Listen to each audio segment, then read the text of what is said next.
ത്രിയേക ദൈവത്തിൻ്റെ അതിപരിശുദ്ധ നാമം വാഴ്ത്തപ്പെടുമാറാകട്ടെ.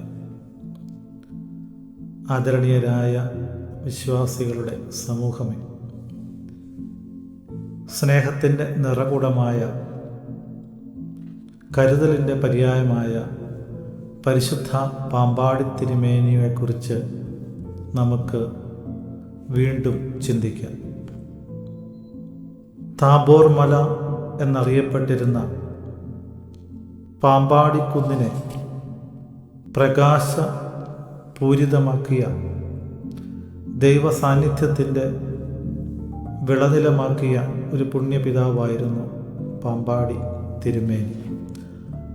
പാമ്പാടിയിൽ കരിങ്ങണാമറ്റമെന്ന കുടുംബത്തിൻ്റെ മൂലക്കര ശാഖയിൽ പേഴമറ്റത്തിൽ വീട്ടിൽ ധന്യരായ ചാക്കോച്ചൻ്റെയും ഇളച്ചിയുടെയും സന്താനങ്ങളിൽ അഞ്ചാമനായി പിറന്നു വീണ പൈതലാണ് ഇന്ന് ലോകമെമ്പാടും ഭക്തി ആദരപൂർവം സ്നേഹിച്ചു വരുന്ന പരിശുദ്ധ പാമ്പാടി തിരുമേനിയായി രൂപാന്തരപ്പെട്ടത്.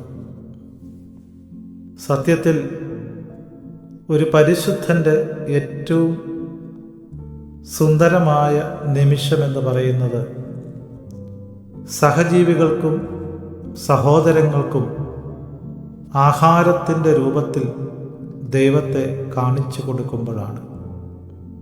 എൻ്റെ വിശപ്പും ഒരു പാവപ്പെട്ടവൻ്റെ വിശപ്പും ഒന്നാണ് എന്ന തിരിച്ചറിവ് ആ പരിശുദ്ധനുണ്ടായിരുന്നു.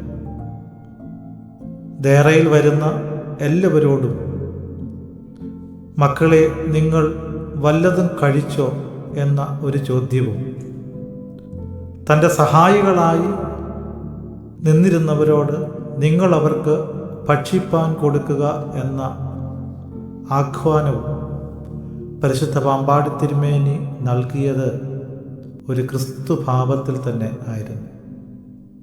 സത്യത്തിൽ തമ്പുരാൻ കർത്താവ് ഭക്ഷണത്തിൻ്റെ കാര്യത്തിൽ അമിതമായ ഒരു പ്രാധാന്യം കൽപ്പിച്ച് നൽകിയതായി തിരുവചനം നമ്മെ പഠിപ്പിക്കുകയാണ്. തൻ്റെ പരസ്യ ശുശ്രൂഷയുടെ ആരംഭത്തിൽ തന്നെ ഒരു വിവാഹ വിരുന്നിലെ കുറവിനെ പരിഹരിക്കുവാൻ വേണ്ടി ക്രിസ്തു ഇടപെടുകയാണ്. വെള്ളത്തെ വീഞ്ഞാക്കുന്ന അത്ഭുത സംഭവം. സത്യത്തിൽ കർത്താവിനെയും കർത്താവിൻ്റെ മാതാവിനെയും ശിഷ്യരെയും ആ വിവാഹ വിരുന്നിന് ക്ഷണിച്ചിരുന്നു എന്നുള്ളതാണ് അവിടെ അത്ഭുതം പ്രവർത്തിക്കുവാനായിട്ടുണ്ടായ പ്രധാനപ്പെട്ട കാരണം.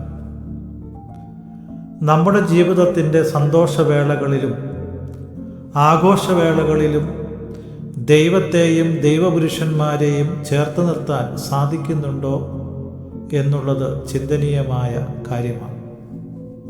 പരിശുദ്ധ പാമ്പാടി തിരുമേനി ദേറയിൽ താമസിച്ചുകൊണ്ടിരുന്നപ്പോൾ ഒരു ദിവസം അത്താഴത്തിനുള്ള അരി മാത്രമേ ശേഷിച്ചിരുന്നുള്ളൂ.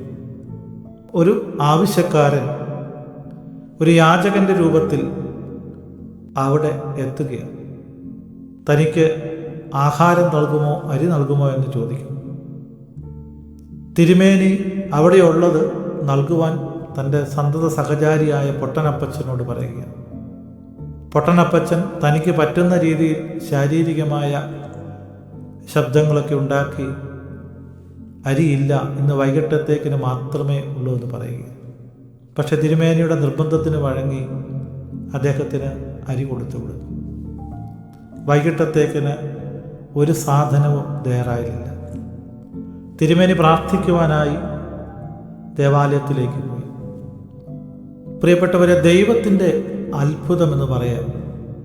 1 മണിക്കൂർ കഴിഞ്ഞപ്പോൾ ഒരു വില്ലുവണ്ടിയിൽ ദേറായിലേക്ക് 1 മാസത്തിന് മുഴുവൻ ആവശ്യമുള്ള എല്ലാ സാധനങ്ങളും ഒരു കുടുംബക്കാർ കൊണ്ടുവരുന്നു എന്നുള്ളതാണ്.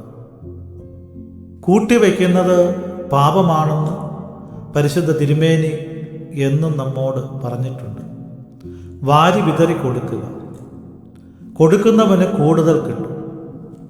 അതുകൊണ്ടാണല്ലോ യേശു ക്രിസ്തു തന്നെ പറഞ്ഞിരിക്കുന്നു, കളപ്പുരകളിൽ ധാന്യങ്ങൾ കൂട്ടിവെക്കുന്ന മനുഷ്യനെ മൂഢ എന്നാണ് വിളിക്കുന്നത്. ഇന്ന് നിന്റെ ജീവനെ എടുത്താൽ നീ സമ്പാദിച്ചത് ആർക്ക് വേണ്ടി?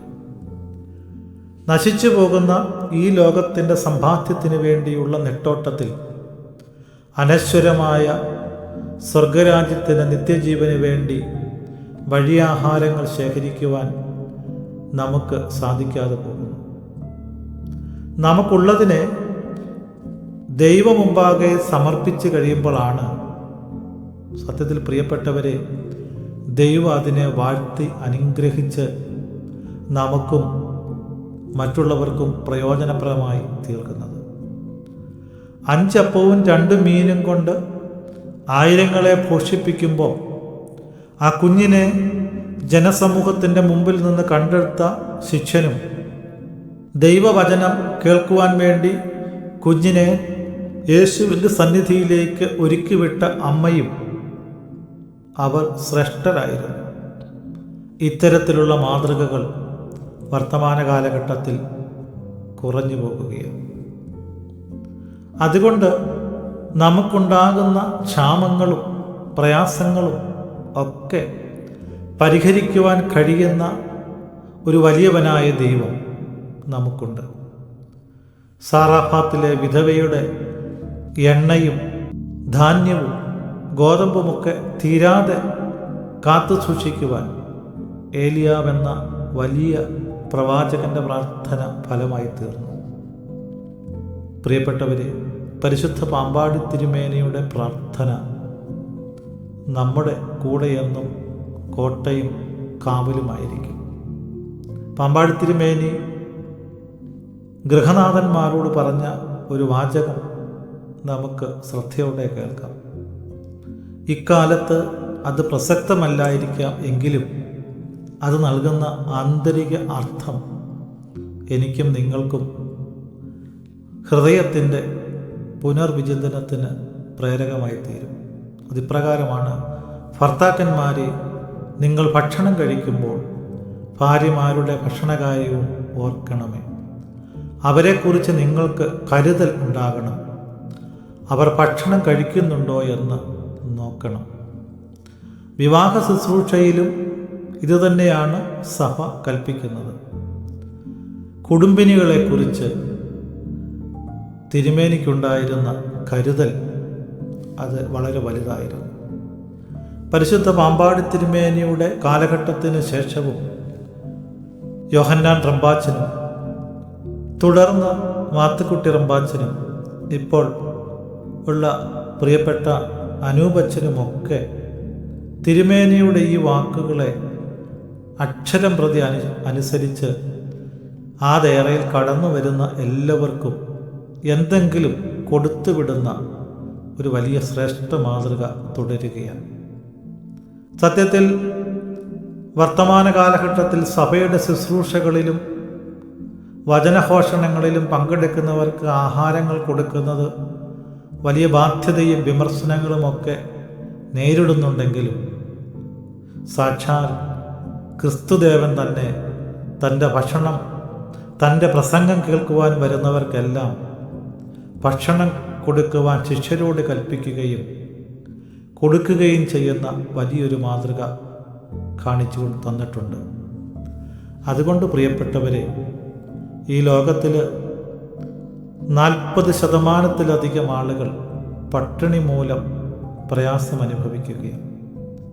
കേരളത്തിൽ പട്ടിണി മരണങ്ങൾ കുറവാണ് എങ്കിലും ആർഭാടത്തിൻ്റെയും ആഡംബരത്തിൻ്റെയും വക്താക്കളായിട്ട് ക്രൈസ്തവ സഭകൾ മാറിക്കൊണ്ടിരിക്കുകയാണോ എന്ന ഒരു ചിന്ത വ്യക്തിപരമായി എന്നെയും നിങ്ങളെയും ഭരിക്കണം. നമുക്കുള്ളതിൽ നിന്ന് ഒരു വിഹിതം മറ്റുള്ളവർക്ക് വേണ്ടി മാറ്റിവെക്കുമ്പോഴാണ് ക്രിസ്തീയത അതിൻ്റെ അർത്ഥതലത്തിൽ പ്രാവർത്തികമാകുന്നത്. തൻ്റെ ശരീരം തന്നെ മാനവജാതിക്ക് വേണ്ടി നീക്കിവെച്ച ഒരു ക്രിസ്തു, തൻ്റെ ശരീരവും രക്തവും നമുക്ക് വേണ്ടി മാറ്റിവെച്ച ഒരു ദൈവം, തൻ്റെ പുത്രനെ തന്നെ ലോകത്തിന് നൽകിയ പിതാവാം ദൈവം, ആ ദൈവത്തിൻ്റെ ധന്യഭാവം, ക്രിസ്തുഭാവം തൻ്റെ ജീവിതത്തിൽ പ്രാവർത്തികമാക്കിയ ഒരു പിതാവ് അതായിരുന്നു പരിശുദ്ധ പാമ്പാടി തിരുമേനി. പാവങ്ങളോടൊപ്പവും പാർശ്വവൽക്കരിക്കപ്പെട്ടവരോടൊപ്പവും ചേർന്ന് നിന്ന ക്രിസ്തുവിൻ്റെ ഭാവം. അതെ, ആ ഭാവത്തിലേക്ക് വളരുവാൻ എനിക്ക് നിങ്ങൾക്കും കഴിയണം. അതിന് പരിശുദ്ധ പിതാവിൻ്റെ ജീവിതവും വാക്കുകളും മാതൃകകളും പ്രേരകമായി തീരട്ടെ എന്ന് പ്രാർത്ഥിച്ച് ആശംസിക്കുന്നു.